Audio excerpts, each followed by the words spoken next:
Metal Mouse story. At 5 years old, Angel Karas was bullied because of her special red eyes. She was thought to be albino, but oddly enough, it wasn't the case.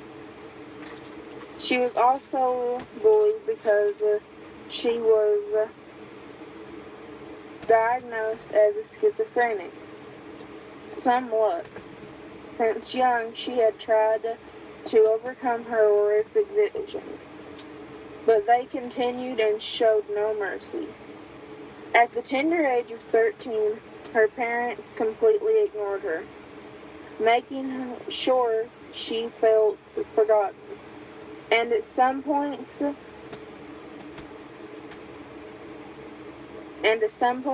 to the strong presence of alcohol and a couple over-the-counter drugs, they abused her. At some points, she had wondered, what the hell did I do to deserve this? She, like any other 13-year-old, was in middle school. As her final bell rang, she knew the day had ended. She grabbed her things and headed out the door.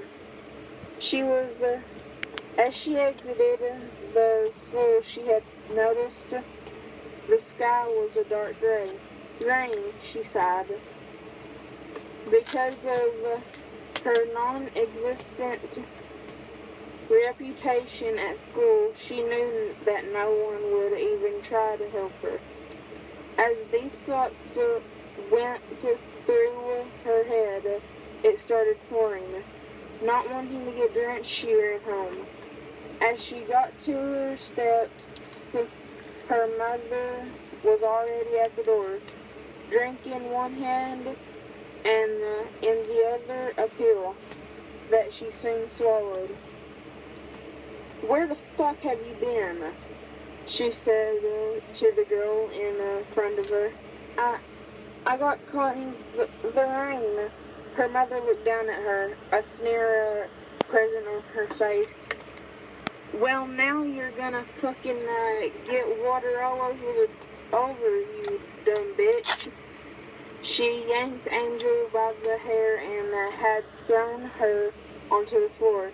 She closed their front door behind her and yelled, "Your goddamn failure is here. Came in the house all fucking wet." Angel tried to run upstairs to her room, but her father had pushed her down, telling her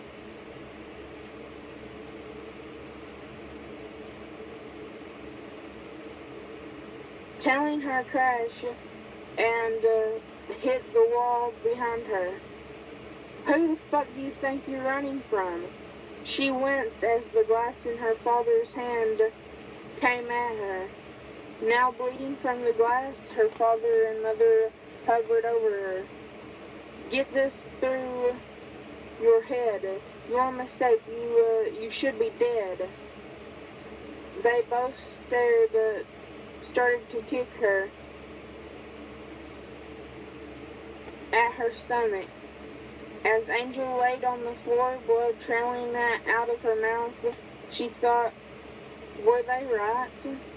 She said to herself, and soon after she passed out. This was her life almost every day. Even when she was a baby, her mother would try to suffocate her.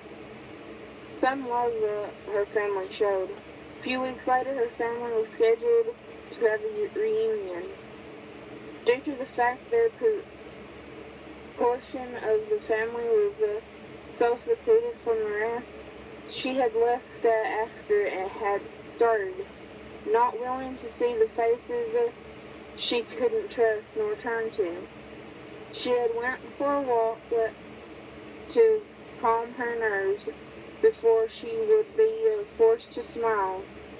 As the fire from the grill was left unattended, a drunk cousin knocked it over. Still having a bottle of alcohol in his hand, The alcohol spilled on everything because he had tripped on the garden hose. This then led